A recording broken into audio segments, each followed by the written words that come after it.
में हम आप सब लोग मंगलमयी भागवती कथा का श्रवण लाभ प्राप्त कर रहे हैं। ये हमारा परम सौभाग्य है।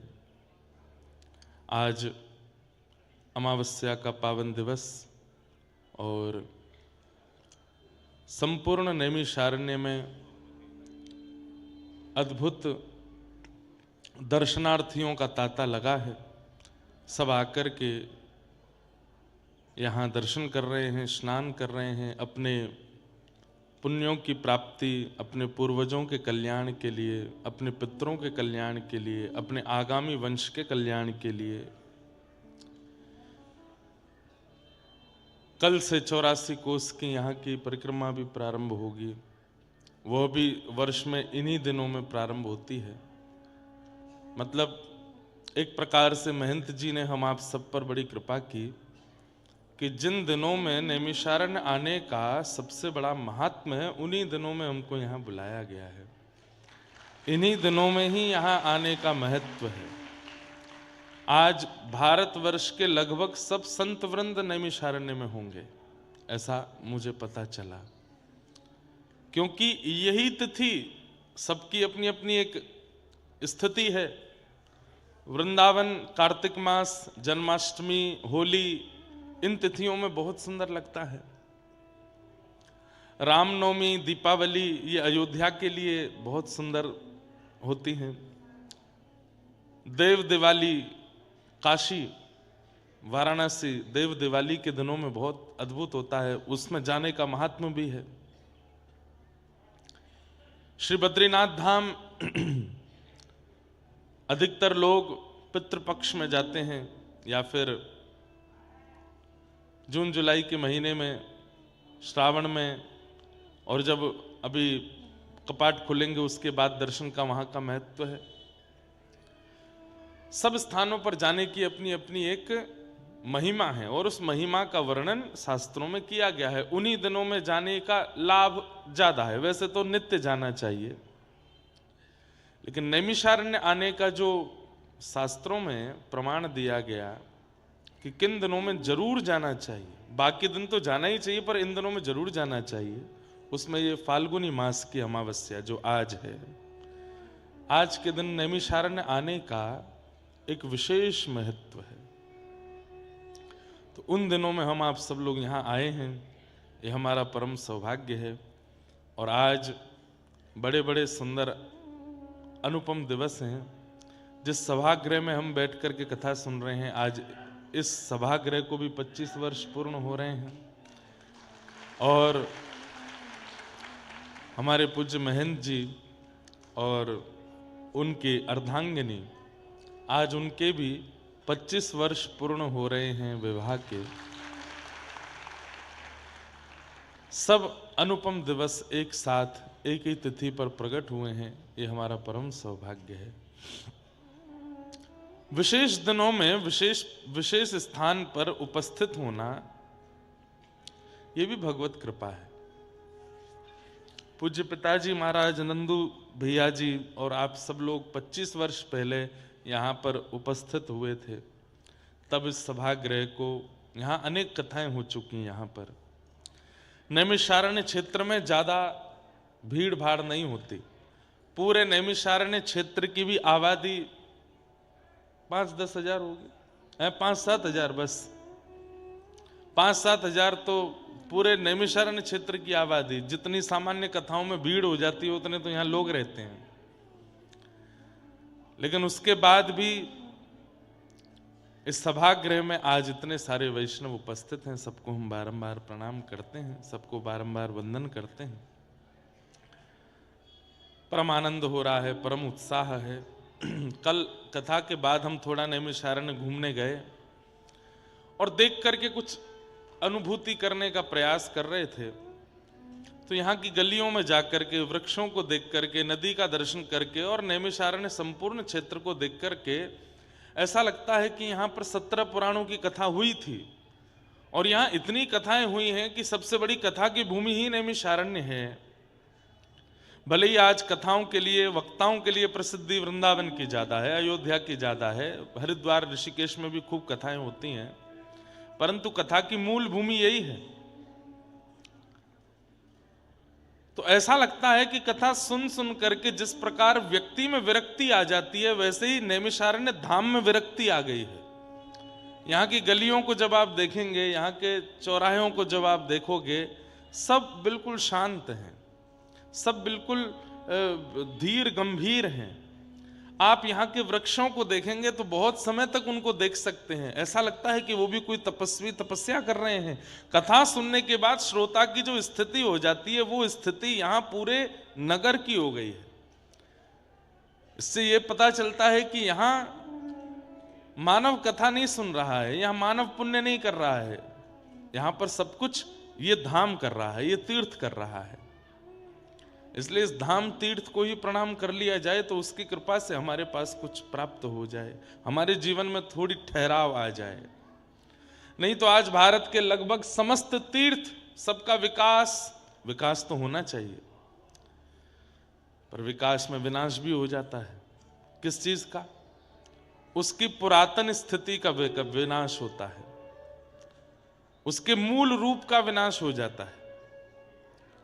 पर नैमिषारण्य आज भी अपने मूल रूप में व्यवस्थित है, नैमिषारण्य आज भी अपने पुरातन स्थिति में व्यवस्थित। हाँ, थोड़ी बहुत तो व्यवस्थाएं बढ़िया होनी चाहिए, पर जो उसका पुरातन रूप है ये कभी ना जावे, और ये जाएगा भी नहीं, क्योंकि यहाँ की कथा ये धाम ही सुनता है, इसलिए विरक्ति को प्राप्त हो गया है ये धाम। तो ऐसा अद्भुत ये स्थान है। आज अमावस्या का पावन दिवस। बंधुओं, इन पावन तिथियों पर नदी स्नान का, तीर्थ यात्रा का जो महत्व हमारे शास्त्रों में बताया जाता है, वो किस लिए बताया जाता है? कई बार व्यक्ति जीवित अवस्था में इतने पुण्य कर्म नहीं कर पाता कि उसकी सद्गति हो, तो वो पितृलोक को प्राप्त हो जाता है मृत्यु के पश्चात। तब वह कामना करता है कि मेरे जो वंश के बालक हैं ये लोग कुछ पुण्य करें, जिससे मैं इस पितृलोक में भी अगर मुझे यातना मिले तो मैं उससे मुक्त हो जाऊं। हमारे जितने भी भाई लोग बीच वाली गैलरी में खड़े हैं, वीडियो बना रहे हैं, सब बैठ जाओ, बैठ के कथा श्रवण करें, सब लोग बैठ जाओ। व्यवस्था करनी है, किसी को आगे आने से रोकना, बैठे बैठे रोक दो। और पीछे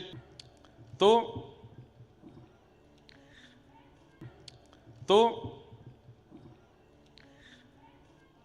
एक बार एक व्यक्ति को विरक्ति आ गई संसार में, और वो विरक्ति को प्राप्त होकर के इतना ज्यादा संसार मोह से दूर हो गया कि उसने पृथ्वी लोक का ही त्याग कर दिया। लोग घर छोड़ते हैं, पत्नी बच्चे परिवार छोड़ते हैं, कोई पृथ्वी ही छोड़ दे विरक्ति के कारण। विरक्ति के कारण पृथ्वी लोक का त्याग कर दिया। शिवलोक कौन सा है? कैलाश। विष्णुलोक वैसे तो वैकुंठ है, पर प्रारंभ हो जाता है मुक्तिनाथ से या बद्रीनाथ से। वो ऐसे लोकों में जाके रहने लगा और प्रार्थना करने लगा कि मेरी पृथ्वी छुड़वाइए, मुझे इसमें नहीं रहना। तब एक बार वो पृथ्वी लोक से निकल करके पितृलोक पहुंचा, और पितृलोक में जब पितरों का दर्शन उसने किया, उन पितरों में कई पितृ जो थे वो अपने पद से च्युत होकर के बड़ी यातनाएं भोग रहे थे। तो उसने जाकर के उन पितरों से कहा, आप लोग इतनी वेदना में हैं क्यों? तब उन्होंने कहा कि हम लोगों ने तो पुण्य इतना किया नहीं, उम्मीद थी कि हमारे वंश के बालक उस पुण्य को करेंगे, पर वे लोग भी केवल काम क्रोध और व्यसनों में पड़ गए। वे लोग भी ना श्राद्ध करते हैं, ना तर्पण करते हैं, ना इन पावन दिवसों में, जैसे आज एक पावन दिवस है, इन दिवसों में तीर्थ यात्रा करके स्नान आदि करते हैं, कुछ भी नहीं करते। तो फिर हमको भी यातना भोगनी पड़ रही है। ये नहीं है कि हम ही यातना भोग रहे हैं, हमारे वंश के उन बालकों को भी यातना भोगनी पड़ेगी। हमें उचित समय पर याद करके हमारे पुण्यों को पूर्ण ना करने के लिए उनको भी भोगना पड़ेगा। तो हम लोग बड़ी यातना में हैं। तब उस व्यक्ति ने विचार किया कि मैं तो सब चीज छोड़ छाड़ करके बिल्कुल घूम रहा हूं विरक्त होकर के, मेरे भी पूर्वज यहीं पितृलोक में ही होंगे, वो भी दुखी हो रहे होंगे। तब उसने अपने पितरों को जब देखा तो उनको दुखी देख करके उसने कहा कि भगवान, मेरे वापस जाने से और पुण्य करने से आप निवृत्त हो जाओगे इस कष्ट से? बोले हाँ बिल्कुल हो जाएंगे। तो उस तुरंत वापस आया और पृथ्वी लोक को पुनः स्वीकार करके उसने विवाह आदि किया, अपने गृहस्थ आश्रम में प्रवेश किया, एक सत पुत्र को जन्म दिया, स्वयं भी पितरों की मुक्ति के लिए और पुण्यों की प्राप्ति के लिए जो कर्म शास्त्रों में बताए वो किए, अपने बच्चों को भी सिखाया। मृत्यु के बाद उसने पितृलोक में जाकर के अपने पितरों को जब देखा तो वे वहां नहीं थे, वे वैकुंठ को प्राप्त हो गए थे। और उसने वही याचना अपने संतानों से भी की कि वे भी उचित समय पर मेरे लिए ये पुण्य कर्म करते रहे। तो इसलिए शास्त्रों में वर्णित जो पुण्य दिवस हैं और उन पुण्य दिवस पर करने वाले जो पुण्य कर्म हैं वो करने चाहिए। सौभाग्य से हम लोग आज यहां हैं। अगर आप लोगों को ज्यादा भीड़ भाड़ ना लगे, थोड़ा उचित लगे, वैसे तो आप कथा सुन रहे हो, आपका सब कुछ यहीं हो जाएगा, लेकिन फिर भी जाइएगा, गोमती जी में स्नान कीजिएगा, जा करके अपने पितरों का स्मरण कीजिएगा, अपने परिवारी जनों का स्मरण कीजिएगा, अपने जीवन का स्मरण करके और आगामी भविष्य का स्मरण करके प्रणाम करना कि सब मंगल में हो, आप कृपा करो। निश्चित है कि उसका कुछ लाभ प्रभाव आपको अनुभव होगा। अच्छा, एक और बात है, बिना महत्व जाने भी अगर स्नान आदि करते हैं तो भी उसका लाभ नहीं होता। तो इसलिए महत्व तो आप समझ ही गए हैं, अब स्नान करेंगे तो उसका निश्चित लाभ होगा। पूर्व के किए हुए पापों को विनाश करते हुए स्नान करो और आगामी भविष्य में हम पाप ना करें इस भाव से भी प्रणाम करो। तो ऐसी भावनाएं हैं। नैमिषारण्य क्षेत्र में हम आप सब लोग बैठे हैं। आज द्वितीय दिवस है कथा का।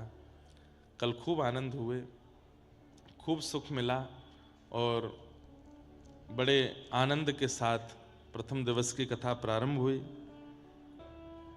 जो इन समस्त लौकिक धर्मों से जिनमें हम पड़े हैं, इनसे जो इतर हैं, चार्थे स्वविज्ञ स्वराट, जो अविज्ञ हैं, अनविज्ञ नहीं हैं, संसार के अर्थों को जो भली भांति जानते हैं, सब पता है उन्हें। तुम जानत सब अंतर्यामी, ठाकुर जी को सब पता है।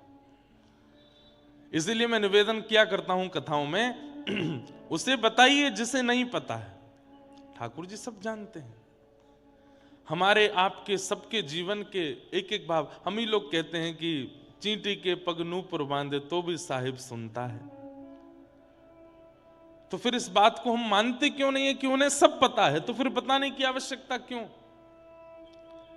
कई लोग मंदिर दर्शन करने जाते हैं, बहुत भीड़ होती है, तो वो ठाकुर जी को नहीं देख रहे होते, वो केवल अपनी संशय बता रहे होते हैं ठाकुर जी को। वो वाला काम करवा देना, माता जी बहुत बीमार रहती है, उनको ठीक कर देना, बच्चे ऐसे नहीं मानते हैं, उनको कर देना। और वहाँ गार्ड पकड़ के खींचते, चलो चलो चलो चलो, एक बात और रह गई है, बढ़िया सी कन्या से मेरा ब्याह करा देना। क्यों बताना है ठाकुर जी को?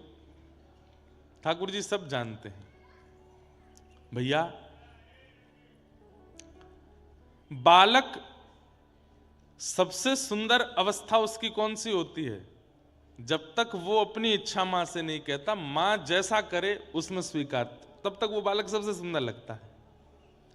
छोटे से बालक को देखो, शुद्धोसी मुक्तोसी निरंजनोसी संसार मायाम परिवर्जितोसी, उस बालक में से कभी दुर्गंध भी नहीं आती।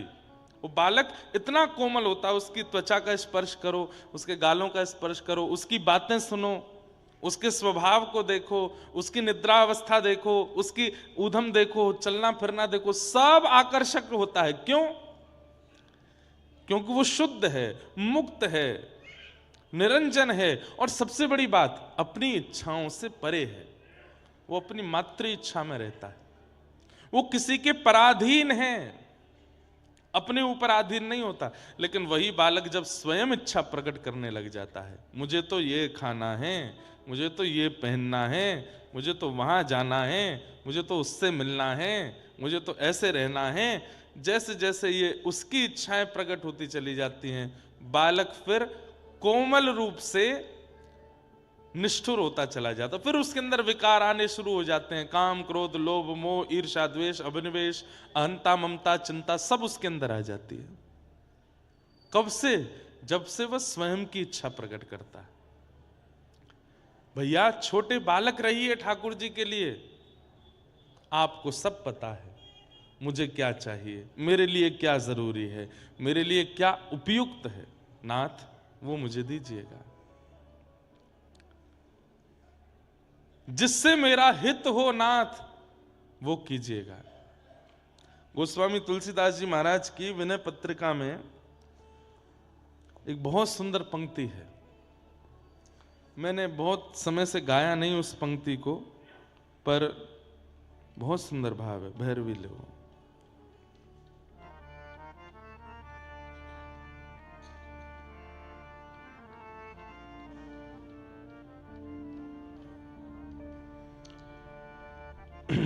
ऐसो कोदार जग माही, ऐसो कोदार जग माही, ऐसो कोदार जग माही, ऐसो कोदार। भैया ये हॉल है, नेक थोड़ा कम कर दो, बहुत गूंज रही है आवाज। कोदार जग माही, ऐसो कोदार जग माही। ठाकुर जी से ज्यादा उदार कौन होगा? बिन सेवा जो द्रवे दीन पर, बिन सेवा जो द्रवे दीन पर, राम सरिस को नाही, राम सरस को नाही। ऐसो कोदार जग माही, ऐसो कोदार। भैया एक बालक के पास में बहुत सारे खिलौने होते हैं, पर वो उन्हीं खिलौनों को ज्यादा स्नेह देता है जो खिलौने उसको सुख देते हों। पर जो खिलौना उस बालक को सुख नहीं देता, जो खिलौना उस बालक को ज्यादा अच्छा नहीं लगता, वो बालक उस खिलौने को फेंक देता। हम सब वो खिलौने हैं, हमने कभी राघव जी को सुख नहीं दिया, हमने कभी उनको प्रसन्न करने का प्रयास नहीं किया, बल्कि जिन जिन व्यवहारों से उनको बुरा लगता है वो सब हम करते हैं, वो सब हम करते हैं जिससे राघव जी को बहुत बुरा लगता है, वो सब हमारे अंदर हैं। लेकिन फिर भी हम जीवित हैं, हम चल रहे हैं, फिर रहे हैं, खा रहे हैं, पी रहे हैं, सो रहे हैं, और ये सब तो एक सामान्य बात है। पर इन सब के बीच में नैमिषारण्य आ रहे हैं, कथा सुनने का अवसर मिल रहा है, वृंदावन जाने का अवसर मिल रहा है, बरसाना जाने का अवसर मिल रहा है, कीर्तन सुनने का अवसर मिल रहा है। इसका मतलब क्या है? हम उनके योग के खिलौने नहीं है, लेकिन फिर भी वो कितने उदार हैं, हम पर कृपा कर रहे हैं। हमने कुछ ऐसा नहीं किया जिससे उनको प्रसन्नता होती हो, लेकिन फिर भी वो हम पर अनुग्रह कर रहे हैं। ऐसो कोदार जग माही, ऐसो कोदार जग माही। जो गति जोग विराग जतन करी, जो गति योग जो गति जोग विराग यतन करी, जो गति योग विराग करी कहीं पावत नाही, कर कहीं पावत नाही। हे सो गति देत गीत सबरी कहीं, सो गति देत गीत सबरी। प्रभु न बहुत जिय जानी, प्रभु न बहुत जिय जानी। जो गति वैरागियों को भी प्राप्त नहीं होती अनेक यत्न करने पर। नहीं पावत मुनि ज्ञानी, बड़े बड़े मुनि और ज्ञानियों को भी जो गति नहीं मिलती है, सो गति देत गीध सबरी कह। उस गीध को, जटायु का, अरे जटायु को गति कौन सी मिली, ये बाद की बात है, परंतु कितने बड़े आश्चर्य की बात है कि जिनके स्वयं पुत्र श्री राम हैं, उन दशरथ जी का अंतिम संस्कार राम जी ने नहीं किया, लेकिन गीध जो जाति का नहीं, वर्ण का नहीं, मानव नहीं, उसका संस्कार प्रभु श्री राम अपने हाथों से कर रहे हैं। कितनी बड़ी कृपा है उस पर। दशरथ जी का सौभाग्य है कि पुत्र राम है, लेकिन फिर भी भैया पुत्र के द्वारा जो संस्कार, अंतिम संस्कार होता, उसकी बड़ी महिमा है, और वो भी प्रभु श्री राम। लेकिन दशरथ जी को भी वो सौभाग्य नहीं मिला कि राम उनका संस्कार कर सकते। लेकिन कहां वो गीध, वो मानव भी नहीं है, जाति प्रजाति का भी नहीं है, लेकिन उसके अंतिम संस्कार स्वयं श्री राम जी कर रहे हैं। उस समय हनुमान जी के नेत्र सजल हो गए।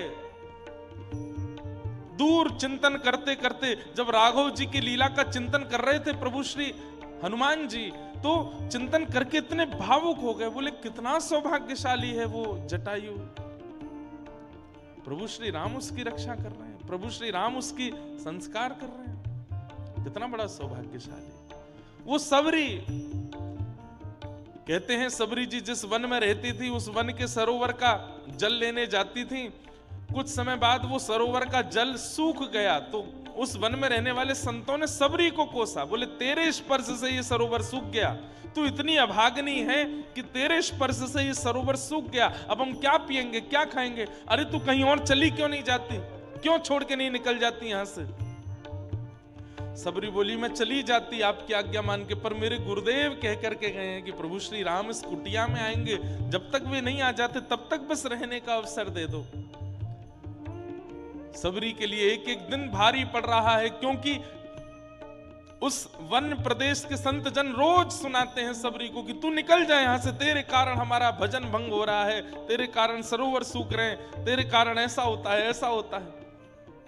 इतनी विषम परिस्थिति में भी रोज सबरी मार्ग बुहारती है, सजाती है कि प्रभु श्री राम आएंगे। वर्षों की प्रतीक्षा के बाद प्रभु श्री राम आए। संतों ने कहा कि वो सबरी के यहां क्यों जाएंगे, वो तो हमारे यहां आएंगे। लेकिन प्रभु श्री राम उस वन में आकर के भी सबसे पूछ रहे हैं कि सबरी कहां है, सबरी का आश्रम कहां है, और उसके यहां जाकर के झूठे बेर खाने हैं। अरे पराम्बा जगदम्बा लक्ष्मी को भी वो सुख प्राप्त नहीं होता जो सुख ठाकुर जी सबरी को प्रदान कर रहे हैं। इसलिए हम तो गाएंगे गोस्वामी तुलसीदास जी के साथ, ऐसो को उदार जग माही, ऐसो को उदार जग माही, ऐसो को उदार जग माही, ऐसो को उदार जग माही। तुलसीदास सब भांति सकल, तुलसीदास सब भांति सकल सुख, तुलसीदास सब भांति सकल सुख, जो चहसी मन मेरो, जो चहसी मन मेरो। हे तो भुज राम काम सब पूरण, तो भुज राम राम सब पूर्ण, करे कृपा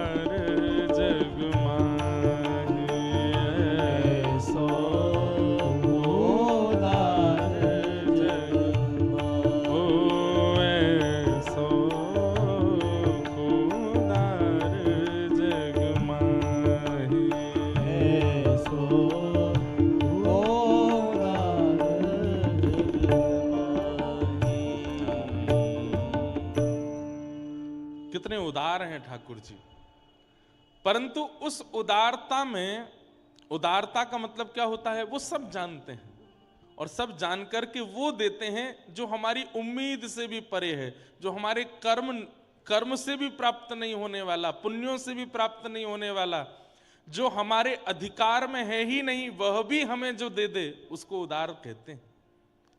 पर हम लोग ठाकुर जी की उदारता पे प्रश्न चिन्ह उठा देते हैं। कैसे? उन्हें जाकर के बता करके, हमें तो ये चाहिए, हमें तो ऐसा चाहिए, हमें तो वैसा चाहिए। ठाकुर जी कहते हैं हमको उदार कहते हैं सब लोग, लेकिन तुम चाहते हो कि तुम्हें यही मिले तो ठीक है, ये ले जाओ। और फिर पछताते हैं हम बाद में। जिस वस्तु को हमने ठाकुर जी से बड़ी याचनाएं मिन्नतें करके मांगा, याद रखिएगा, लिख लीजिएगा कहीं पर, अनेक व्रत अनुष्ठान करके, खूब भाग दौड़ करके, हाथों पर कपूर जला जला करके, नंगे पांव चल चल करके, पैरों में छाले कर करके हमने देवताओं से या भगवान से जिस किसी भी संसारी वस्तु की याचना की है, वो वस्तु मिल तो जाएगी पर वो बहुत सुख नहीं दे पाएगी आपको, क्योंकि वो आपने अपनी इच्छा से प्राप्त की है। ठाकुर जी के भरोसे रहो, आप जो देना चाहो नाथ दे दो, हमें सब स्वीकार है। आप चाहो तो योग्य पत्नी दीजिए, आप चाहो तो योग्य पत्नी मत दीजिए। तुकाराम जी का नाम सुना है? बहुत ध्यान से सुनना। श्री तुकाराम जी महाराज, उनकी पत्नी जो थी वो अनुकूल नहीं थी, प्रतिकूल थी, बहुत चिल्लाती थी। अच्छा, उनका पूरा चरित्र पढ़ने में आता है कि उनकी पहले, उनके भी ऊपर भगवान की बड़ी कृपा। श्री तुकाराम जी महाराज की एक पत्नी और पुत्र अकाल पड़ने के कारण मृत्यु को प्राप्त हो गए थे। तब तुकाराम जी की एक और कन्या के साथ में फिर दूसरा विवाह हुआ, और जब दूसरा विवाह जिस कन्या से हुआ वो बड़ी तेज थी, वो उनको भजन करने में विक्षेप डालना, उसको सत्संग भजन सेवा इन सब में रुचि नहीं थी बिल्कुल भी। वो पूरे दिन लड़ती झगड़ती रहती थी तुकाराम जी से। तो तुकाराम जी अपने गांव के बाहर एक पहाड़ सा था, उसके ऊपर बैठ के भजन करते थे पूरे दिन, और शाम को जाते थे। गृहस्थाश्रम का त्याग नहीं किया, अपने भैया जो हमारे पूर्व जन्म के कर्मों से मिला है इस जन्म में वो तो भोगना ही है। ध्यान से सुनिएगा। कई भाई लोग वीडियो बना रहे हैं तो मुझे लगा कि कहीं अपनी पत्नी को सुनाएंगे जाके तो बेचारे घर बार छोड़ के नहीं चले गए, ऊपर एक पहाड़ के ऊपर बैठ करके भजन करते थे, शाम को घर आते थे, और शाम को जैसे ही घर आते पत्नी उनको इतना सुनाती, पूरे दिन बाहर रहते हो, कुछ करते धरते नहीं, घर कैसे चलेगा, ये कैसे चलेगा, आकर के हाथ जोड़ के प्रणाम करते, जय हो तुम्हारी बड़ी कृपा। क्यों? जिस संसार में व्यक्ति इतना फंस जाता है, इतना फंस जाता है कि फिर छोड़ ही नहीं पाता उस संसार को, उस घर को, उस परिवार को। तुम्हारे आने के कारण मेरा घर छूट गया, तुम्हारे आने के कारण मेरा घर में मन नहीं लगता, मेरा संसार अपने आप छूट रहा है। तुम ऐसे ही गुस्सा किया करो रोज, तुम्हारे कारण मेरे चित्त में जो आसक्ति है संसार के प्रति वो निकलती। बोलते नहीं थे, मन ही मन सोचते थे, बोलेंगे तो पिटाई हो जाएगी, कुछ नहीं बोलते थे। तो गांव में सबको पता था कि इनकी पत्नी अनुकूल नहीं है बिल्कुल भी। एक गांव का बालक था, वो भी सत्संग करता था, तो उसके मन में भी विरक्ति आ गई। उसने अपने घर वालों से कह दिया मैं ब्याह नहीं करूंगा, बिल्कुल 1 से लाख तक नहीं करूंगा। घर वालों ने कहा करना तो पड़ेगा। तो फिर उसने कह दिया एक शर्त पे। बोले क्या? तुकाराम जी से बुलवा दो, अगर ये कह देंगे कि ब्याह कर लो तो मैं कर लूंगा। उसे लगा कि भाई दूध का जला छाछ भी फूंक फूंक के पीता है, तुकाराम जी खुद इतना सह रहे हैं, वो दूसरे को क्यों सहने के लिए डालेंगे, वो तो मना ही कर देंगे कि नहीं इसका ब्याह मत करो। सब परिवार के लोग तुकाराम जी के पास उसको लेकर के गए। तुकाराम जी से जाके कहा भैया देखिए ये हमारे घर का बालक है, सत्संग आदि करके इतनी विरक्ति आ गई, मना कर रहा है मैं ब्याह नहीं करूंगा। हमने बहुत कहा तो बोला तुकाराम जी बोल देंगे तो कर लूंगा, आप बोल दीजिए। तुकाराम जी बोले जितना जल्दी हो सके कर दो, और हम तो कह रहे हैं आज ही कर दो। घर वाले तो नाचने लगे, बोले अब तू बेटा फंस गया। अब तो देख दिया, इन्होंने भी कह दिया। घर वाले तो वहां से चले गए व्यवस्था करने। वो एकांत में जब रह गया तो रोते रोते बोला, नाथ जब आप स्वयं इतना सह रहे हैं, आपका खुद का वैवाहिक जीवन इतना बड़ा जो है खतरनाक रूप ले चुका है, आपको मना करना चाहिए था। ये तो बहुत बड़ा अपराध किया आपने। जब आप जानते हैं कि ये सब कुछ होना निश्चित है मेरे साथ भी, तब आपने क्यों कह दिया मेरे घर वालों से कि ब्याह कर लो? कहीं मेरी पत्नी आपकी पत्नी की तरह आ गई तो? तुकाराम जी ने इतना सुंदर उत्तर दिया। तुकाराम जी बोले, देखो अनुकूल पत्नी आ गई तो कहने ही क्या, जैसे तुम चाहते हो वैसी पत्नी आ गई तो दोनों मिलकर भजन करना। और कहीं प्रतिकूल पत्नी आ गई तो एक गांव में दो तुकाराम हो जाएंगे, मैं भी हूं तू भी है। भाई तुकाराम, मैं तुकाराम कैसे बना?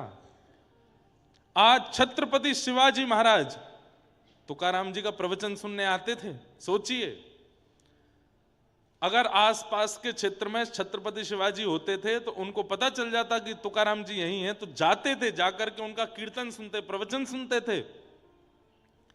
बोले आज इतने हजारों की तादाद में लोग कथा सुनने आते हैं, और कहां तक कहें पंढरपुर में तुकाराम जी का नाम लेने मात्र से श्री पंडरीनाथ भगवान चलित जैसे हो जाते हैं।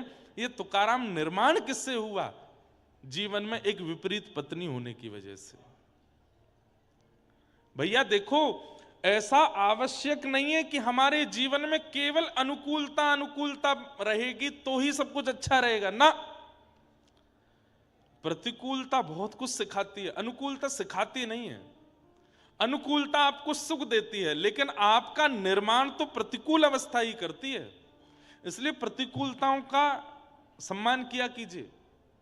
प्रतिकूलताओं को आ जाएं जीवन में तो थोड़ा धैर्य धारण कीजिए। वो कुछ सिखाने के लिए आई है, आपको अच्छा मानव बनाने के लिए आई है। लेकिन हम चाहते हैं कि प्रतिकूलता जीवन में ना आवे, और उसी के लिए मंदिरों में मैं जाकर के देखता हूं, हनुमान जी के आगे इतने नारियल बंधे होते हैं, इतने सारे कपड़े बंधे होते हैं, इतने सारे धागे बंधे होते हैं। उन सब के पीछे क्या है? व्यक्ति ने प्रतिकूलताओं से भागने के लिए ही तो वो सब चीज बांध रखी है। नहीं, ठाकुर जी बड़े उदार हैं। एक बार बस जाकर के कह दो, अब नाथ मेरी कोई इच्छा ही नहीं है, जीवन में जो आएगा सब आपका प्रसाद है, आप जैसे चाहो मेरे जीवन को अब आप संभालिए। उस दिन के बाद अगले ही क्षण से आप देखना कितना आनंद लगेगा आपको। अरे महाराज चलते चलते मोच भी आ जाएगी ना, तो वाह राम जी अच्छा मोच दे रहे हो, शायद इस मोच से कुछ भला करना होगा इसलिए दे रहे हो। हर स्थिति आपको अच्छी लगने लगेगी, आनंद लगने लगेगी। भक्ति के पथ पर चलने वाले व्यक्ति को इस भाव का तो स्वीकारीकरण करना चाहिए। जीवन में जैसी जो स्थिति आ जाए सब ठाकुर जी की कृपा है। तो चार थे स्वविज्ञ स्वराट, वो अविज्ञ हैं, अनविज्ञ नहीं है, सब जानते हैं। आप बताइए मत जाकर के उनको सब पता है। आप तो बस जाके प्रणाम करो, नाथ सब जानते हैं आप। और ये भी मत कहो सब जानते हैं आप, बल्कि ठाकुर जी को प्रणाम करके यूं कहो, ठाकुर जी इस संसार में मुझसे ज्यादा सुखी कोई नहीं है, मैं बहुत प्रसन्न हूं। ठाकुर जी तुरंत समझ जाएंगे अबई अबई गिरता हुआ आया है, चोट लगी है, इतना सब कुछ सह करके आया, लेकिन मेरे आगे आके क्या कह रहा है, मैं बहुत प्रसन्न हूं। तो ठाकुर जी के अंदर और दया आ जाती है आपके लिए। ठाकुर जी फिर बिगड़ी हुई स्थितियों को संभाल देते हैं। बोले देखो इतना दुखी है फिर भी कह रहा है कि मैं बहुत प्रसन्न हूं। ये प्रेम का स्वभाव है कि प्रेमी के सामने जाकर के उसका प्रेमी, जैसे मां वो बुखार में थी, लेकिन पता चला कि बेटा लखनऊ गया है, कोई बहुत बड़े कार्य को संपादित करने गया है, तो घर में सबको बोल देती उसको मत बताना मैं बुखार में हूं, उसको मत बताना मुझे ये पीड़ा है, उसको नहीं बताना, वो बेचारा वहां गया चिंता करेगा। माँ बोल भी नहीं पा रही, लेकिन देखती है बेटे का फोन आया तो उठा, हाँ मैं ठीक हूं, हाँ बहुत बढ़िया, सब अच्छा आनंद में, ये खाया ये पिया ये सब किया। क्यों? क्योंकि उसका प्रेम ऐसा है, वो बताना नहीं चाहती अपने पुत्र को कि मैं कष्ट में हूं, मैं पीड़ा में हूं, वो चिंता करेगा। हमको ये बात तभी ठाकुर जी के लिए क्यों नहीं लगती कि हम अपना कष्ट बताएंगे तो उनको चिंता हो जाएगी? क्यों बता रहे हैं? नहीं बताना। नाथ हम बहुत प्रसन्न हैं, खूब आनंद में। अरे हम तो कहते हैं ठाकुर जी के आगे जाके 2-4 बार उछल लिया करो, थोड़ा नाच के दिखाया करो, देखो मुझसे ज्यादा प्रसन्न कोई नहीं है, मैं बहुत खुश हूं नाथ। ठाकुर जी आनंदित हो जाते हैं, ठाकुर जी के नेत्र सजल हो जाते हैं, देखो कितने कष्ट में हैं लेकिन नाच रहा है मेरे आगे। सूरदास जी नेत्र नहीं है लेकिन हर दिन हंसते हुए जाते हैं और ठाकुर जी के आगे जाकर के बड़े नाच करके, नाथ मुझसे ज्यादा सुखी कोई नहीं संसार में, मुझसे ज्यादा प्रसन्न कोई नहीं संसार में। तो ठाकुर जी स्वयं तो कभी कभी नहीं बोलते थे, पर किसी के द्वारा अपने मन की बात ठाकुर जी सूरदास जी से बुलवाते, उत्तर देखूं क्या बोलेगा। तो किसी ने जाके बोल दिया, सूरदास जी तुम्हारे नेत्र नहीं, भगवान ने तुमको नेत्र नहीं दिए, फिर भी तुम ठाकुर जी के आगे आकर के कहते हो तुम बहुत प्रसन्न हो। अरे भैया कैसी बात कर रहे हो तुम, ठाकुर जी ने मुझे नेत्र ना देकर के बहुत बड़ी कृपा की है। बोले क्यों?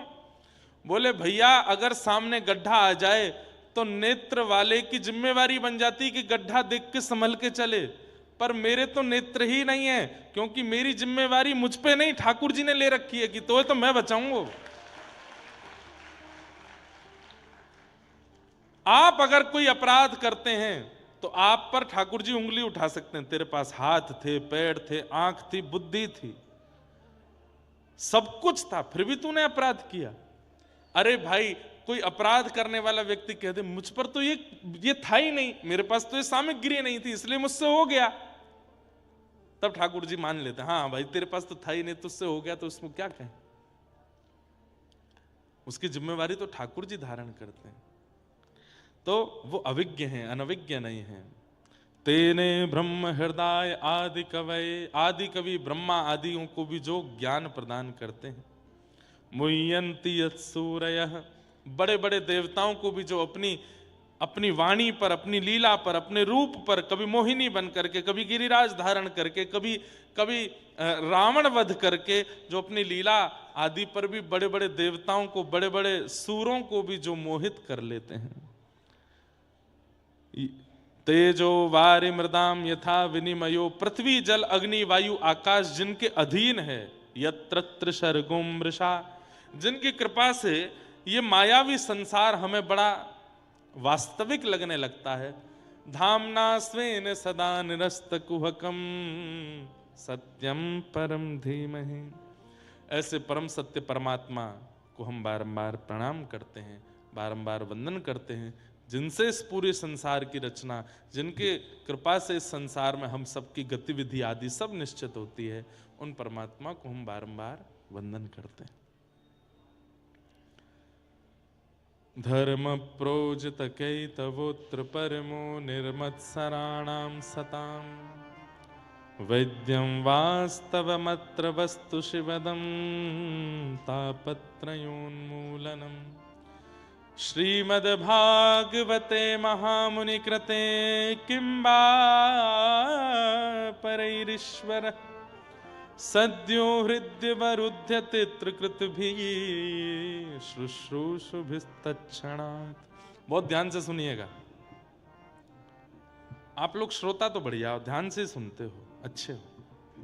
या फिर ऐसा कह लो कि यहाँ इस सभागृह का स्वरूप ऐसा है कि हमें सब दिख रहे हैं, नहीं तो हम जिन पंडालों में करते हमें दिखता ही नहीं है कोई भी, एक आध दो लोगों के अलावा दिखते नहीं, पर आप लोगों के मुखमंडल इतने प्रसन्न चित्त और इतने आनंद में हैं, अच्छा आनंद लग रहा है। और वातावरण भी इतना बढ़िया है नैमिषारण्य का।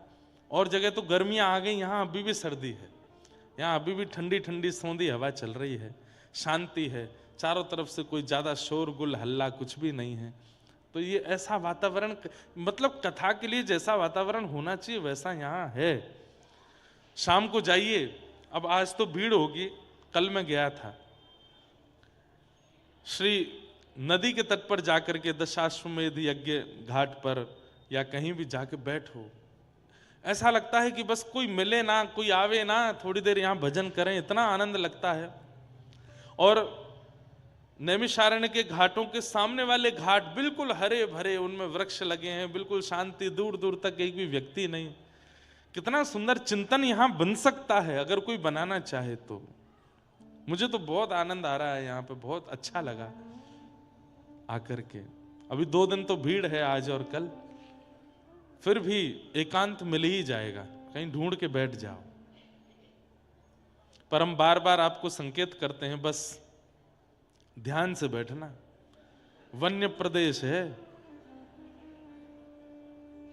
यहीं से मुक्तिनाथ नहीं जाना सीधे। तो एक बार बद्रीनाथ में कथा थी पूज्य पिताजी महाराज की। तो पूज्य पिताजी महाराज कथा में बोले कि भाई बद्रीनाथ में गंगा जी में स्नान का विधान नहीं है। पिताजी ने कहा यहां तो दर्शन मात्र से गंगा जी के स्नान का फल मिल जाता है। तो 2 बूढ़ी माता जी कथा सुनी, उन्होंने सोचा दर्शन मात्र से स्नान का फल मिलता है तो स्नान से क्या मिलता होगा। वो इस भावना से बेचारी दोनों बूढ़ी माता चली गई। जैसे ही उन्होंने गोता लगाया, बद्रीनाथ में गंगा जी का गोता, मां तो उंगली डाल दो तो उंगली गायब सी हो जाती है, शून्य पड़ जाती है, खून जम जाता है, इतना ठंडा। दोनों माताओं ने गोते लगाए, फिर तो जो हुआ वो आप अनुमान लगाओ क्या हुआ होगा। सीधे बद्री विशाल भगवान ही दिखे गए उनको। उनके बेचारे परिवार के लोग रोते बिलखते आए, महाराज जी अच्छा अभी हंसने वाली बात तो नहीं है खैर, लेकिन आप हंस रहे हो। मैं भी हंस रहा हूं। उनका शरीर भी नहीं मिला। वहां तो गंगा जी को ठहरती हैं, वहां तो गंगा जी का, अगर आप बद्रीनाथ में रात में सुनेंगे तो 1-2 बजे आप किलोमीटरों दूर होटल में भी रुके होंगे तो गंगा जी की आवाज आती है। इतनी तीव्र गति से, वेग से गंगा जी बहती हैं। तो इसलिए कथाओं में, तीर्थों में कई बार व्यासों को बड़ी सावधानी से बातें बोलनी पड़ती हैं, ताकि श्रोता कहीं जाके आधी बात सुन करके कुछ ना कर ले। इसलिए वन्य प्रदेश है, थोड़ा ध्यान से जाना, एकांत में जाओ भी तो। धर्म प्रयोजित कई तवोत्र परमो निर्मत सराणाम, बहुत ध्यान से सुनना। विषय, अधिकारी, संबंध और प्रयोजन, ये 4 बातें इस भाव में बताई गई हैं। श्रीमद् भागवत का विषय क्या है? धर्म प्रयोजित कई तवोत्र परमो, हमारे चित्त में परम धर्म का बीजारोपण करना, ये भागवत का विषय है। ठाकुर जी की प्राप्ति होना, वैकुंठ की प्राप्ति होना, जीवन में बहुत कुछ प्राप्त होना, वो बहुत बाद का विषय है। पर प्रारंभिक विषय यह है हमारे जीवन में परम धर्म का प्रादुर्भाव होना। परम धर्म किसको कहते हैं? परम धर्म किसको कहते हैं? जहां व्यक्ति देह से उठ करके देह के अंदर विराजमान आत्मा की चिंता करने लग जाए और उसके निवारण का साधन करने लगे, उसको परम धर्म कहते हैं। अभी आपको देह की चिंता है, इसलिए आप देह से क्रियाएं करते हैं। कर राखो जो श्याम माने चाकर राखो जी। एक बहुत अच्छा पद लगता है मुझे मीराबाई का, गा लो। हो मैं तो गोविंद रा गुण गासूं, राणा जी रूठे तो मने खाए कर से। मैं तो गोविंद रा गुण गासूं, राणा जी रूठे तो मने अरे खाए कर। मैं तो नैमिषारण्य जाऊंगा, मैं तो वृंदावन जाऊंगा, मैं तो बरसाने जाऊंगा, मैं तो कथा सुनूंगा। अरे तुम्हारे पति को बढ़िया नहीं लगता, तुम्हारे बच्चों को अच्छा नहीं लगता, तुम्हारी पत्नी को अच्छा नहीं लगता, तुम्हारे रिश्तेदार नातेदार तुम्हारा मजाक उड़ाते हैं, बोले उड़ाने दो। अरे कृष्ण भक्त हूं इसलिए मजाक उड़ा रहे हैं, ये मेरा सौभाग्य है। कहीं खाने पीने वाला होता और फिर मेरा मजाक उड़ाया जाता तो फिर मेरे लिए तो बहुत बड़े दुर्भाग्य की बात होती। अरे कोई पी करके नालियों में पड़ा रहता है, उसका मजाक बने, ये उसके लिए दुर्भाग्य है। हम तो कृष्ण रस पी पी करके वृंदावन में पड़े रहते हैं, फिर भी हमारा मजाक बने तो ये हमारे लिए सौभाग्य है। मैं तो गोविंद रा गुण गासूं, राणा जी रूठे तो मने काय करसी। मैं तो गोविंद रा गुण गासूं, राणा जी रूठे तो माने काय करसी। हे निरंतर हाँ राम नाम रा जहाज चला स्या, राम नाम रा जहाज चला स्या, राम नाम रा जहाज चला स्या। राम नाम रा जहाज चला ओ मैं स्या। तो भव सागर तर जासूं, मैं तो भव सागर तर जासूं। हाँ मैं तो भव सागर तर जासूं, मैं तो भव सागर तर ओ जासूं।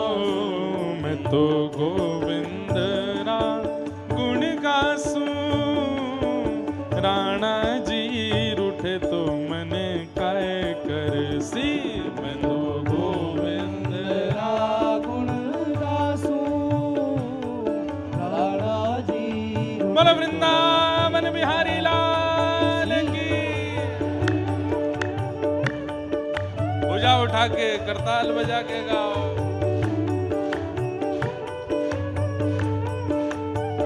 ताल में बजाओ, ताल में।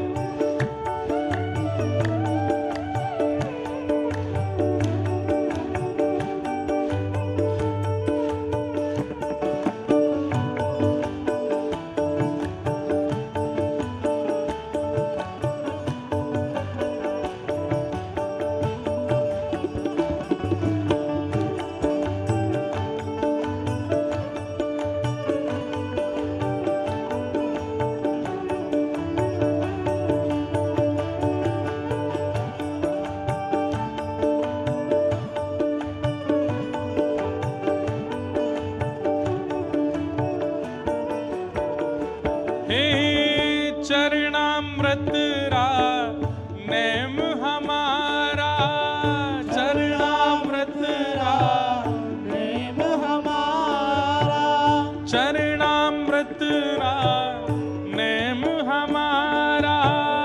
चरणामृत रा प्रेम हमारा। मैं तो नित उठ दर्शन पासूं, मैं तो नित उठ दर्शन पासूं। हाँ मैं तो नित उठ दर्शन पासूं, मैं तो नित उठ दर्शन पासूं। ओ हरि मंदिर मान नृत्य करास्या, हरि मंदिर माने करास्या। मैं तो हरि मंदिर मान नृत्य करास्या। हरि मंदिर माने करास्या। ओ मैं तो घूंघरिया घम कासूं, मैं तो घूंघरिया हाँ मैं तो घूंघरिया घम कासूं, मैं तो ओ मैं तो गोविंद रा गुण गासूं, राणा जी रूठे तो मने काय करसी। मैं तो गोविंद रा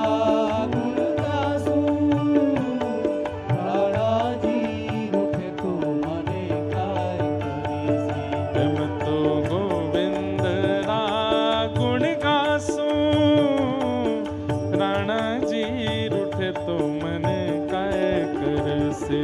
मैं तो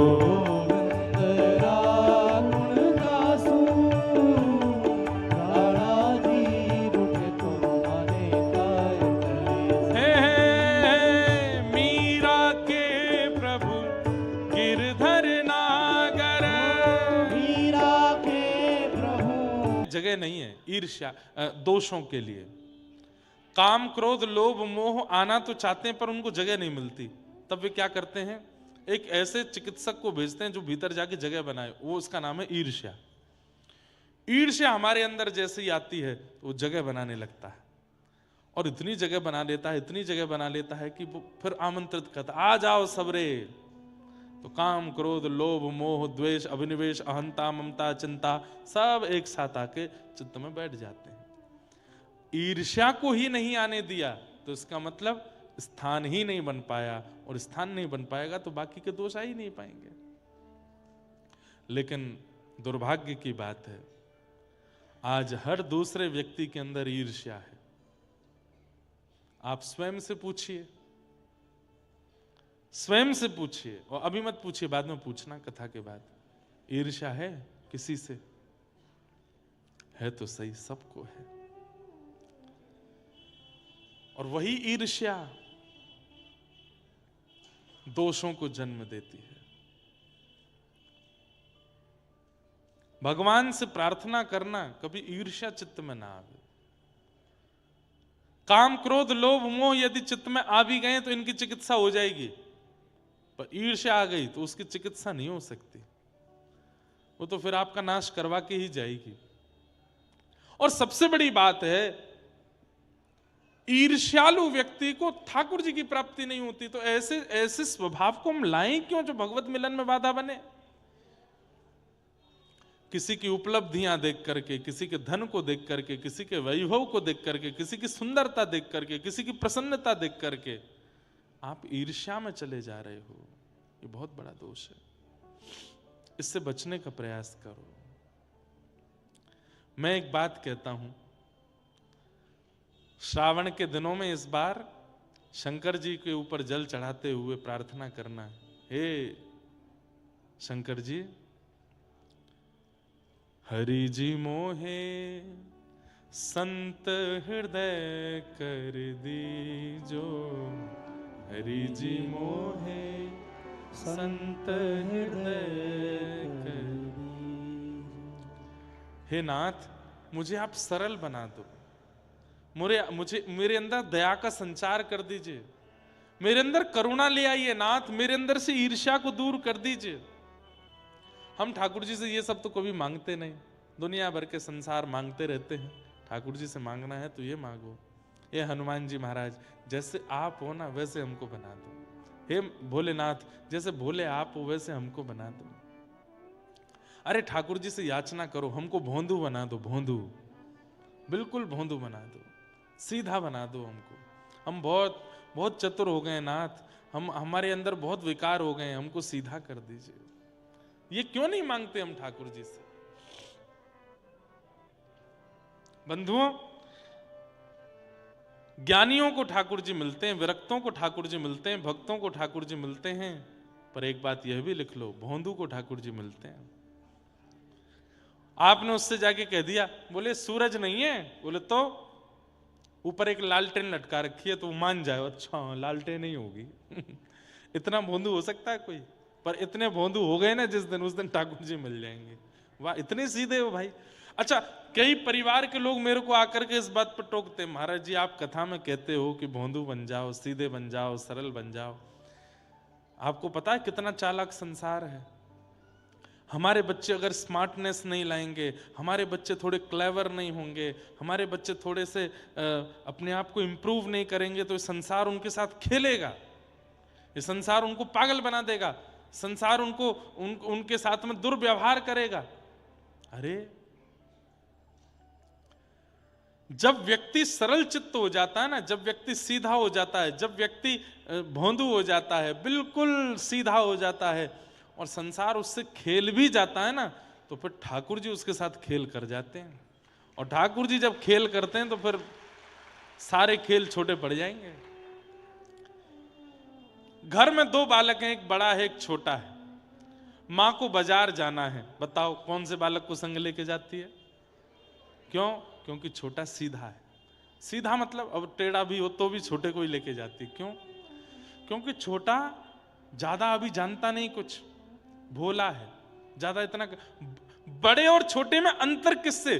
कद से नहीं पता चलता बड़ा छोटा, बड़े छोटे का मतलब होता बड़ा कौन? जो विवेकी है, जो संभालना जानता है, जो चलना जानता है, जो रक्षा करना जानता है, जो व्यवस्थाएं करना जानता है, उसको मां छोड़ जाती है। लेकिन जो स्वयं से हिल के पानी भी नहीं पी पाता, उसको संग लेके जाती है बाजार। वो वाले बालक बनो, हमसे तो कुछ होता ही नहीं। तो ठाकुर जी फिर गोद में ही लिए डोलेंगे। बोले अरे भैया याते कछुना है पाए को, बोलो है सीधो है, आपसे कोई खेल ना जाए, इसकी पूरी जिम्मेवारी ठाकुर जी रखेंगे। और सुनिए, सीधों के साथ खेल हो भी जाता है, होता है, तो वो चिंतित नहीं होते।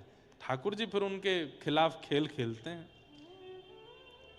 उनके लिए खेल खेलते हैं।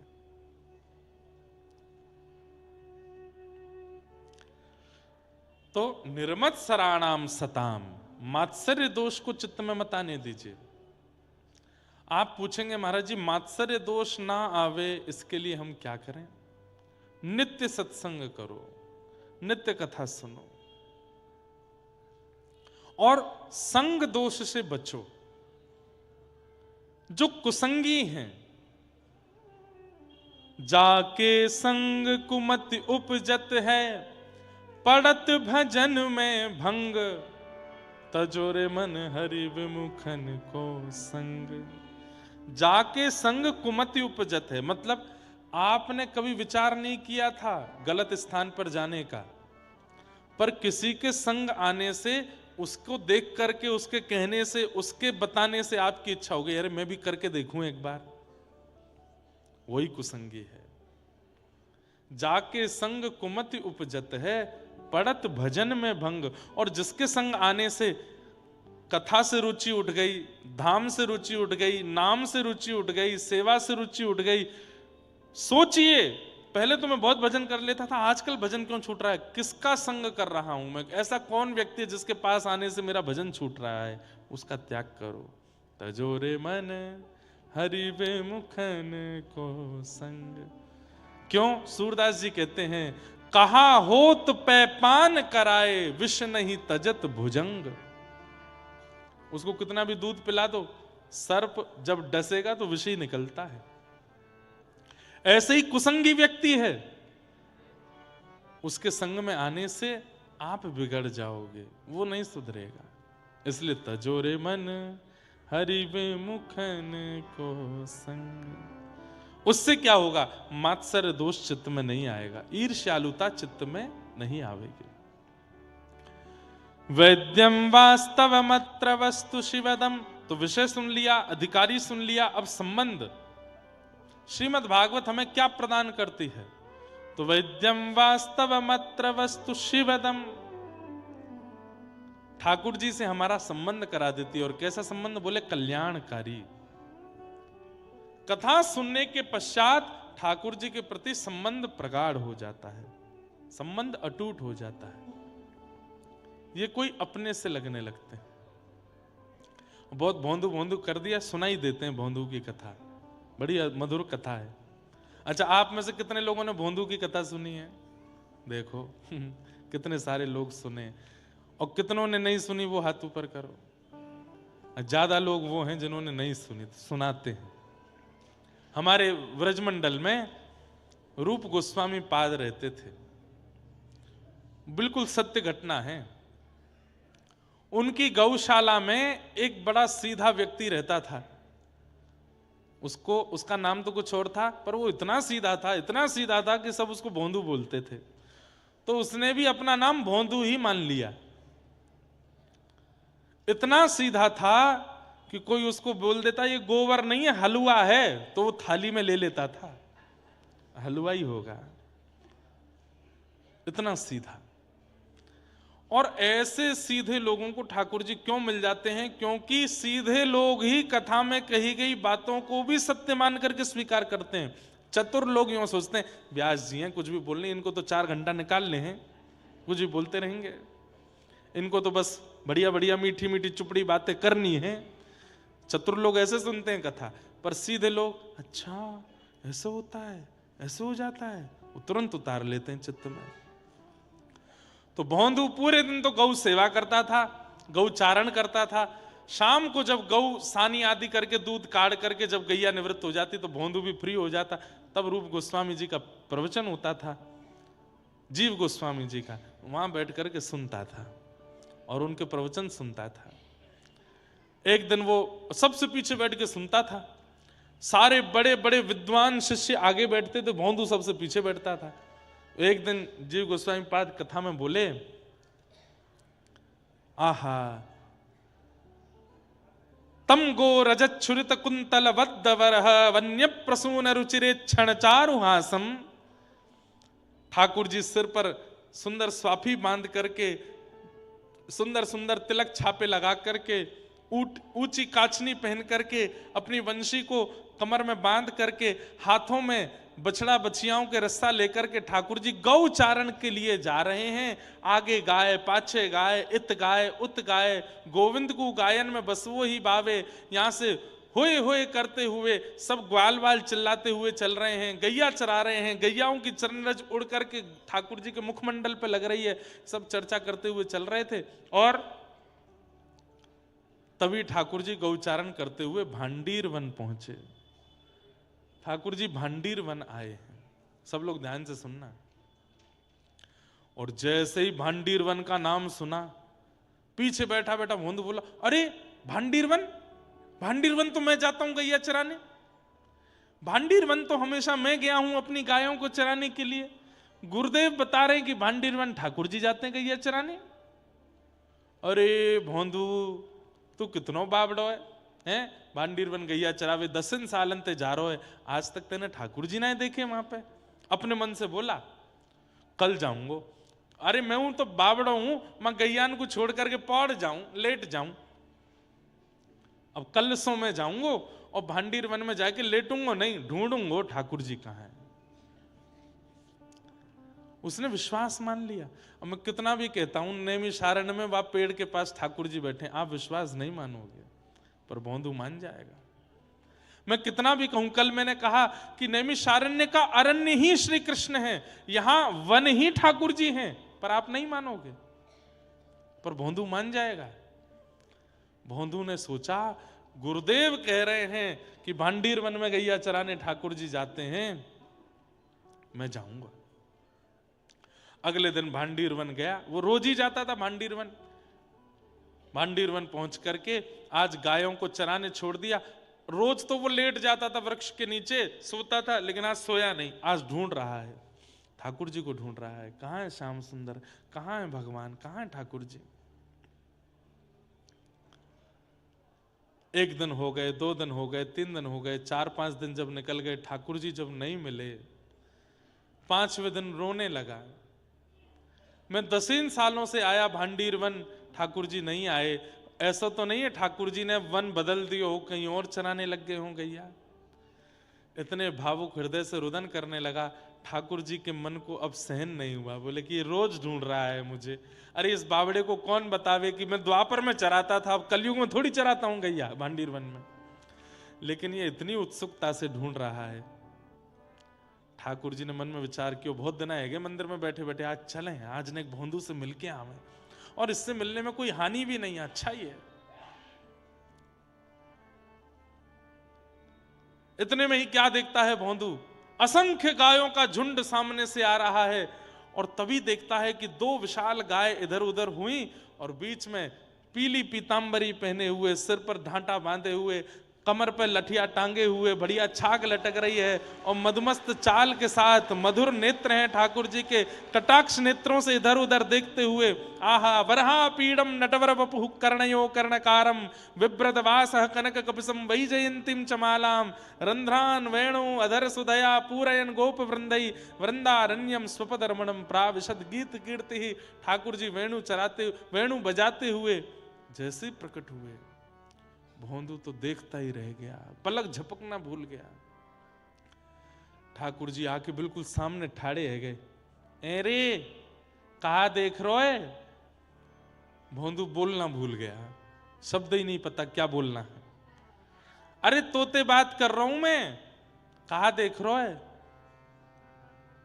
भोंदू बोला आप कितने सुंदर हो, आप कौन हो?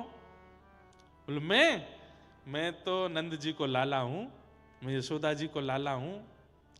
आप वही नंद जी के लाला हो जिनकी कथा गुरुदेव सुनाते हैं? बोले हाँ, मैं वही नंद जी को लाला हूं। अब तो भोंदू चरणों में गिर गया। चरण देख देख भैया, जे बिलैया दंडोट मत करे, मुझको क्या कर रहा है? अरे आप भगवान हो, हमारे गुरुदेव कहते हैं भगवान मिले तो प्रणाम करना चाहिए, प्रणाम कर रहा हूं। देख मैं भगवान भगवान कोई गैया चरायो करे हैं? भगवान कोई गोबरन में डोलो करे? भगवान कोई रज में लोटो करे? मैं भगवान ना हूं, मैं तो ग्वारी आऊं तेरे जैसो, गैया चरावे आयो। अच्छा अपनो नाम बता। मेरो नाम भूल गो, मैं कहा नाम है मेरो, मुझे याद ही ना आ रहा मेरो नाम का। अरे कहा बोल रहे सब रे? हाँ मेरो नाम है भोंदू। अब तो जैसे ही सुनी ठाकुर जी ने भोंदू, बोले भोंदू तेरो नाम है? बोला हाँ भोंदू मेरो नाम है। ठाकुर जी तो पेट पकड़ के जोर जोर से हंसे, वहीं बैठ गए, वहीं लेट गए। अरे भैया दोबारा बताइए तेरा नाम क्या है? बोलो मेरो नाम भोंदू है। अब तो ठाकुर जी हंसते हंसते इतने उन्मुक्त हो गए, वहां को पकड़ करके हृदय से लगाया। बोले दोबारा बता तेरा नाम क्या है? बोलो मेरा नाम भोंदू है। बोले अच्छा तू भैया बड़ो बोरो है, बड़ो सीध है, मुझसे मित्रता कर ले। मैं आपकी मित्रता के लायक नहीं, मुझे वेद नहीं आते, मुझे शास्त्र नहीं आते, मुझे वेदांत नहीं आता। वो तो मेरे गुरुजी और उनके शिष्यों को आता है। वहां पे हजारों हैं, हमारी गौशाला में हजारों वेदज्ञ ब्राह्मण हैं, वो आपके मित्र बन। मैं तो गैयाओं के पीछे डोलता हूं, दूध निकालता, गोबर उठाता हूं। ना तू ही मेरो मित्र है, और तू मेरो मित्र है आज तो। चल अब हमारी दोनों उनकी मित्रता। बंधु बोलो जी, अरे मित्र बन को ऐसी कोरो मित्र बनेगो, कछु खवावे को नहीं। अरे मित्र बने तो खवाए हो जाए। ला चल अपनी छाक खोल। छाक मतलब वन में जाकर के जो भोजन बांध के ले गए कपड़ा में, उसको छाक बोलते हैं। अब बेचारा वो भोंदू पतला दुबला सा 2 टिक्कर लेके जाता था, मिर्च लेके जाता, गुड़ लेके जाता, एक छोटे से पात्र में छाछ ले जाता था, यही उसका छाक था। ठाकुर जी बोले निकार, तो वो छाक खोल करके जोर लगा करके गुड़ तोड़ने लगा। ठाकुर जी बोले कहा कर रहे हो? बोले 2 हिस्सा कर दूं, आधो आपको आधो मेरो। मैं और आप होते तो हम क्या करते? आधा करते ना, पूरा ही धरते ठाकुर जी के आगे। 2 रोटी हैं तो 2 का भी विभाजन कर रहा है, एक ठाकुर जी को एक स्वयं को। ठाकुर जी इतने आनंदित हो गए, बोले भैया ये बढ़िया है, चतुर भक्त तो पूरा दे दें। लो ठाकुर जी सब आपका, आप अरे हम तो भूखे रह लेंगे, बड़ी नाटक करें मेरे आगे, लेकिन ये देखो बढ़िया है, आधे आधे कर रहे हो। मिर्च भी आधी करी बीच से, ये आपकी। ठाकुर जी ले आके संग खेलू ने, जल्दी जल्दी ठाकुर जी पाने लगे। वो तो देखने, ठाकुर जी तू भी खा ले। नहीं आप खाओ, तो मुझे आपको देखने में बड़ा अच्छा लग रहा है। मैंने बहुत लोग देखे पर आप जैसी आंखें नहीं देखी, आप जैसी नाक नहीं देखी, होठ नहीं देखे। आप खाओ, मुझे अच्छा लग रहा है। ठाकुर जी ने अपनी रोटी पा ली, इतने में भोंदू की लेने लगे, ला ये दे दे। तो भोंदू ने हाथ पकड़ लिया, ये मेरी है, ये क्यों खा रहे हो आप? ये तो मेरी है। अब वो भूख लग रही, दे दे। अच्छा तो यहां में तो आधी तो छोड़ दो, मैं क्या खाऊंगा? ठाकुर जी बोले अच्छा मैं मिलाऊं तो या नाते मुझको देना सके, ने आधी कर लो, पूरी क्या खा रहे हो? ठाकुर जी मैं तो पूरी खाऊंगा। और छीन के ठाकुर जी खा गए। अरे अब तो मैं भूखो रहेगो, कल ते मैं यशोदा मैया बांध के ना भेजे कछु भोजन है, कल ते ज्यादा सु ले आऊंगा मैं। है हाँ ठीक है। ठाकुर जी चले गए, भोंदू अपने अरे भोंदू को लगा सबको भगवान मिलते ही हैं, मुझे आज पहली बार मिले। सबको ही मिलते हैं, मैं ही अभागा हूं, मुझे इतने सालों बाद मिले। उसने आश्रम में जाके किसी से कुछ कहा भी नहीं। अगले दिन जब पुनः जाने की बारी आई तो रसोईया से जाके बोलो भैया 4 टिक्कर धर दियो, कल भूखो रहेगो मैं। 4 टिक्कर दे दियो। बोले अरे भोंदू आज तक तो तेने 2 ही टिक्कर पाए, अब 4 का ही कुछ चाहिए? बोले अब कहा बताऊं, माहू आवे, कन्हैया आवे। कौन आवे? अरे नंद जी को छोरा कन्हैया आवे, कल मेरे सबरे टिकरन ने खाएगो, तो आज 4 ले जाऊंगा, 2 वाकू दे दूंगा, 2 मैं खा लूंगा। रसोईया ने ये बात सुनी, तुरंत बोले रुक रुक अभी आऊं। दौड़ करके गए, जीव गोस्वामी पाद के पास जाके बोले भोंदू ऐसे बोल रहा है और आज 4 टिक्कर मांग रहा है। गुरुदेव भोंदू है वो झूठ नहीं बोलता, मुझे लगता है उसने कुछ अनुभव किया है। गुरुदेव ने आकर के भोंदू से बात करी। भोंदू ने यही बात कही। बोले अच्छा जो कल तुझे वन में मिले थे उनका रूप कैसा था? बोले गुरुजी मैंने अपने जीवन काल में बहुत सुंदर लोग देखे, पर उन जैसी छवि नहीं देखी। गुरुदेव वो जब बगल में बैठे ना, उनमें से चंदन की सुगंधी आ रही थी। उनके नेत्र, ये जो कोने का भाग है ना गुरुदेव, ये इतना गहरा था, इतना गहरा था, कान तक स्पर्श हो रहा था। उनके नेत्र अलग ही थे। मैं तो खो गया था। अरे मैं कहा बताऊं, कितनी देर तक पूछते रहे तेरा नाम क्या है, मैं भूल गया था कि मेरा नाम भोंदू है। उनको देख के मैं अपनी सुध भूल गया था। गुरुदेव आपने तो देखे ही होंगे गुरुजी, मैं ही अभागा हूं, मुझे कल दिखे। जीव गोस्वामी बोले, वेद वेदांतों का पाठ करते करते जीवन निकल गया, घर छोड़ा, परिवार छोड़ा, आज तक ठाकुर जी नहीं दिखे। गोबर थापने वाला इसको ठाकुर जी दिख गए, लेकिन बोले नहीं। बोले अच्छा मिले ठाकुर जी? हाँ, एक काम करोगे? बोले जी गुरुदेव आ गया। उनको लेके आश्रम आना आज। तो भोंदू को ये लगा कि इतने योग्य लोग हैं पूरे आश्रम में, इनको ये कामना देकर के मुझे क्यों दिया? मैं तो इस लायक भी नहीं हूं, मैं तो इस योग्य भी नहीं हूं। तो भोंदू नाचने लगा इस बात से कि गुरुदेव ने मुझे कार्य दिया है। आज वन में गया, ठाकुर जी आए, भोंदू ने 2 टिक्कर ठाकुर जी को दिए, 2 टिक्कर अपने लिए। अच्छा आज तो ज्यादा लेके आए हो? बोले हाँ, कल मैं भूखा रहेगो आपके मारे, हम आज ज्यादा लाया हूं। ठाकुर जी जैसे पाने लगे, भोंदू ने चरण पकड़े, बोले आप मेरे सखा हो ना? बोले हाँ। मेरी एक बात मानोगे? बोले बता। बोले आज गुरुदेव ने आपको आश्रम पे बुलाया, आश्रम चलोगे? ठाकुर जी बोले देख, तू जो कहेगो सो करूंगो, पर तेरे मेरे बीच जो होगो सो मुझको स्वीकार है। तीसरों कोई आवेगो मुझको स्वीकार नहीं। मैं कोई से नहीं मिलूंगा और तेरे गुरुजी के पास ना जाऊंगा, आश्रम भी नहीं जाऊंगा, ये सब कछु नहीं करूंगा। तू चाहे मना कर दे, मैं नहीं आऊंगा। तू रोज मिल मुझसे, तेरे संग खेलूंगा, लेकिन गुरुदेव के पास नहीं जाऊंगा। भोंदू बोलो देखो ना, पहली बार गुरुदेव ने मुझे कोई जिम्मेवारी दी है और मैं नहीं पूरी करूंगा तो मैं काम होते मना करके आऊंगा उनसे। ऐसे मत करो ना, चल दो। ठाकुर जी बोले मैं नहीं जाऊंगा। थोड़ी देर, प्रेम का स्वभाव है कि थोड़ी देर मनाया जाता है, फिर भी प्रेमी नहीं माने तो फिर क्रोध किया जाता है। भोंदू बोलो नहीं चलोगे? बोले नहीं चलूंगा। नहीं जाओगे? बोले नहीं जाऊंगा। बोले देख लो? बोले हाँ देख लियो। नहीं जाओगे पक्का? बोले नहीं जाऊंगा, पक्का पक्का पक्का, बिल्कुल नहीं जाऊंगा। ठाकुर जी रोटी पारे से तो हाथ में से रोटी छीन ली, बोले ये भी मत खाओ, ये भी गुरुजी के आश्रम की है, और ये लाओ गुड़ भी दो, ये सब दो यहाँ पे।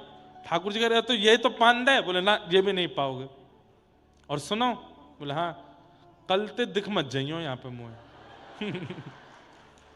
ये भांडीर वन है, मेरे गुरुदेव की गैया यहां चढ़ती हैं, कहीं तुम्हारी गैया मिल गई मोकू कल यहां तो तुम तो जाओगे नहीं, तुम पे तो अधिकार नहीं है मेरो, पर तुम्हारी गैया ने अपने गुरुदेव की गौशाला ले जाऊंगा मैं, कल तो मत दिखियो।